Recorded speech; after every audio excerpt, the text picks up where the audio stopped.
બુધવારે ભાજપ નેતા ડોક્ટર ભરત કાનાબારે અમરેલીનું નામ પડતા જ છોકરીવાળા સીધી ના પાડી દે છે તેવું ટ્વીટ કર્યું હતું. હવે આ ટ્વીટથી રાજકારણ ગરમાયું છે. જિલ્લા ભાજપ પ્રમુખ અતુલ કાનાણીએ આ ટ્વીટને તેમનો વ્યક્તિગત મત ગણાવ્યો છે.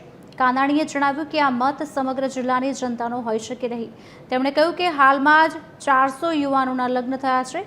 તેમણે ઉમેર્યું કે યુવાનો રોજગાર માટે બહાર જવાનું સામાન્ય છે, જે માત્ર અમરેલી પૂરતું સીમિત નથી. કાનાણીએ સ્પષ્ટ કર્યું છે કે લગ્ન થવા એ કોઈ રાજકીય કે ધાર્મિક મુદ્દો પણ નથી.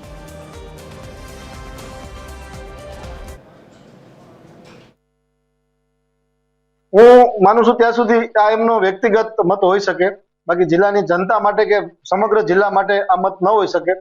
હાલની સ્થિતિમાં જોઈએ તો લગ્નગાળામાં 400 ઉપરાંત યુવાનોના લગ્નો થયા છે અમરેલીમાં. પ્રથમ મુખ્યમંત્રી આદરણીય જીવરાજભાઈ મહેતા આ જિલ્લામાંથી મળ્યા હતા.